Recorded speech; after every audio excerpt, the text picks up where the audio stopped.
صباح الجمال على قلوبكم الطيبة. أكيد كلنا طبعا في أزمة اقتصادية الكل بيمر بيها، ولكن احنا بندعي ربنا حاجتين: ربنا يرزقنا المال الحلال والبركة. لو عندنا المال الحلال والبركة صدقيني الحاجة البسيطة عندك ممكن تكفيكي لآخر الشهر. النهاردة من كيلو لحمة واحد مفروم هنعمل شوية وصفات هتعجبك وهتملى بيتك بالخير، وفي نفس الوقت مش هنعمل بقى ولا فول صويا ولا برغل ولا الكلام ده. يلا بينا ندخل نشوف ايه الوصفات اللي عملناها مع بعض النهاردة. مبدئيا كده انا معايا كيلو من اللحمة المفرومة وكيلو من اللحمة الصحيحة، واسعار اللحمة دلوقتي بقت اقل، يعني تقدري ان انت تجيبيها وتملي بيتك بيها. هجيب بقى اللحمة اللي هو الكيلو الصحيح ده وهبدأ ان انا اقسمه، وكمان هقسمه على عددنا، يعني مش هيبقى زي الاول بقى ان احنا نحط لكل واحد قطعتين وتلاتة، لا انا هقسمه على عددنا في كل طبق. فاللحمة دي عملت معايا 3 اطباق بالتساوي كده، يعني الطبق الواحد يعتبر تلت كيلو. نيجي بقى للفيديو بتاعنا الاساسي النهاردة وهو اللحمة المفرومة.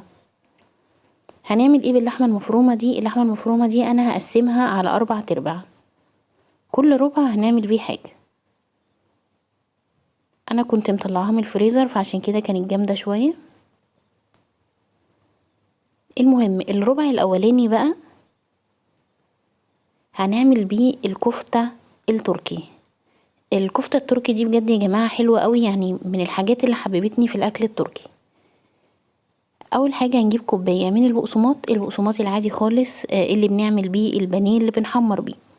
كوباية من البقسماط وهضيف عليها كوباية من المية، يعني نفس معيار البقسماط هو نفس معيار المية. ودي اول حاجة هعملها علشان البقسماط يشرب المية كويس قوي. بعد كده بقى تكوني مجهزة الكبة بتاعتك او الحاجة اللي انت هتشتغلي فيها. هنقطع فيها بصلاية وهنعمها في الكبة حلوة قوي. التوابل اللي احنا هنستخدمها النهاردة هتكون حاجات عادية خالص عشان تكون متوفرة في اي بيت. احنا الفيديو ده اقتصادي، مش عايزين نكلف نفسينا اي حاجة. بعد ما فرمت البصلة هضيف عليها اللحمة، وكمان هضيف عليها ملح وفلفل اسمر، وده اللي انتي تقدري تحطيه. حابة تزودي اي حاجة تاني طبعا متاح، مدعمات طعم. انا عندي خلطة كده عاملاها، الخلطة دي خلطة كنتاكي، اللي هي بقى عبارة عن ريحان وعن حاجات كده كتيرة انا ضرباها في بعض. ممكن يعني ابقى اسيبها لكم في صندوق الوصف لو حبيتم. المهم دي خلطة كنتاكي، لما باجي اعمل كنتاكي بحطها، ولكن لما بضيفها على اي اكلة بصراحة بتدي طعم حلو قوي. فانا حبيت ان انا ادعم الطعم واحط لها من معلقة كده من الخلطة اللي انا عاملاها دي، ولكن طبعا هي مش اجبارية خالص. وكمان بقى هضيف البقسماط اللي احنا كنا نقعينه بمية، وهبدأ كده ان انا احطه ايه في الكبة والفه بس عشان يلف معايا، لان طبعا البقسماط خلاها تقيلة. هتقولي بقى اللحمة قليلة، لا اللحمة مش قليلة، يعني احنا حاطين يعتبر ربع كيلو لحمة وحاطين قصاده يعتبر ربع كيلو من البقسماط. الكفتة دي يطلع معاكي طعمها بجد خطير جدا.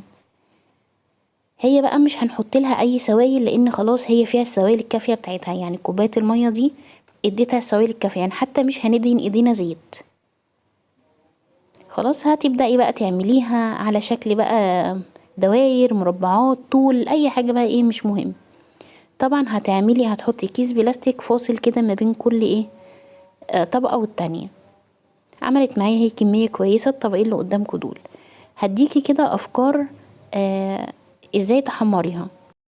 ممكن تحمريها بالبقسماط العادي او الفيجيتار، وممكن تجيبي كده كيس دوريتوس بيديها طعم حلو قوي وتطحنيه في المطحنة، وبعدين بقى ايه تروحي عاملاها كده، ولا بيض ولا اي حاجة، يعني بتحطيها كده على طول في الدوريتوس بتاعنا او في البقسماط على حسب ما انتي هتعملي، وبتحمريها. بيكون طعمها حلو قوي، والدوريتوس كمان بيديها طعم حلو قوي. تقدري ان انتي تخزنيها وهي جاهزة كده، وتقدري ان انتي بعد ما تخزنيها عادي ولما تيجي تحمريها تعملي. ولكن يعني احنا نخليها جاهزة كده علشان تبقى ايه، جاهزة معانا على طول على التحمير. انا حمرت كام واحدة، ولكن للأسف يعني ايه، بعد ما حمرتها نسيت اصورها، يعني الولاد خدوها وكلوها فنسيت ان انا اصورها. ولكن حلوة قوي، نجربوها. الحاجة التانية اللي معانا، هناخد برضو 1/4 كيلو من اللحمة. اللحمة دي بقى هنعصجها، هنديها بقى حتة سمنة، وهننزل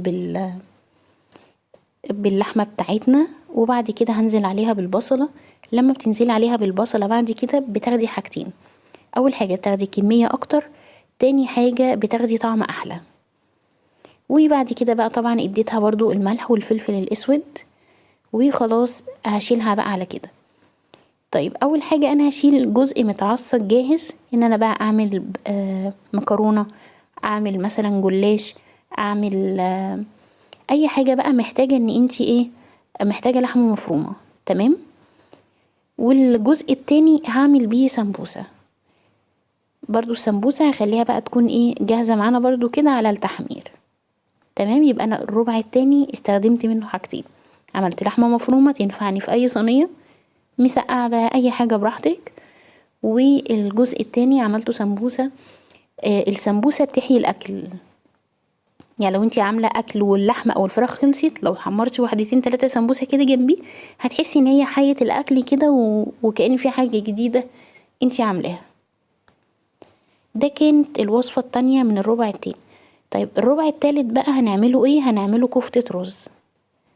جبت برضو اللحمة، احنا بقى اللحمة بحط قصادها رز، فاللحمة وحطيت طبعا، جبت كوباية رز غسلتها ونشفتها وضربتها ايه في المطحنة. وكمان جبت الخضرة اللي هي عبارة عن شبت وبقدونس وكزبرة. الخضرة كمان كنت ضربة معاها البصل. تمام. تحطي بقى بصل، وتحطي توم، وتحطي التوابل بتاعتك، ملح وفلفل اسود وكزبرة كربوناتو. بصي بقى ايه التوابل اللي انت عايزه تحطيها حطيها حسب ما انت متعوده. وبعد كده هنبدا ان احنا ايه، نضربها برضو.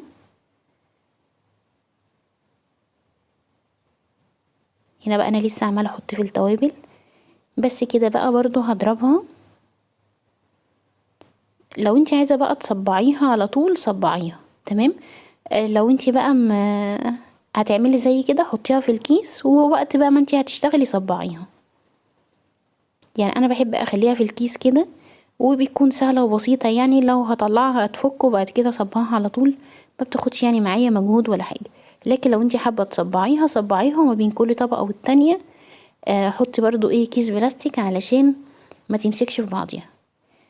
الجزء الاخير بقى من اللحمة، انا حطيت عليه شوية خضرة. بصوا ما اكدبش عليكم، انا الربع ده كنت عايزة اعمله حواوشي، ولكن ما كانش عندي فلفل اخضر، فقلت بقى خلاص مش مهم، فانا هعمله ايه، كفتة عادية كده من اللي هي الكفتة المدورة. تقدري ان انتي تدعميها بالبرغل، يعني ان انتي تجيبي مثلا كوباية برغل وتغسليها حلو وتزودي بيها الكمية، وتقدري ان انتي تعمليها كده. بس عايزة اقولك كده بيكون طعمها حلو قوي. هو يا دوبك البصلة والخضرة واللحمة خلاص. بعد ما بتحطيهم مع بعض بتديها كده، يا اما تعجنيها حلو قوي كده اديها بقى بوكسات وانتقمي منها، يا اما تحطيها في الكبة تاخد ضربتين، امشي ان هي تبقى مشعرة معاكي. يعني لو انت عايزة تعمليها على شكل صوابع تقدري برضو تعمليها على شكل صوابع، ولكن انتوا فاكرين السمين يعني بتاع زمان، دي كده الكفتة اللي هي بتاعت السمين. تقدري بقى تجيبي عيش بلدي تحطي فيه شوية جرجير من تحت، وتكوني محمرة بقى الكفتة دي وتحطيها عليه، روعة. بس كده دي الافكار اللي عملناها النهاردة. يا رب الفيديو يكون عجبكم، يا رب يكون افادكم ولو باي حاجة بسيطة. ولحد هنا هقول لكم دمتم سالمين، ومع السلامة.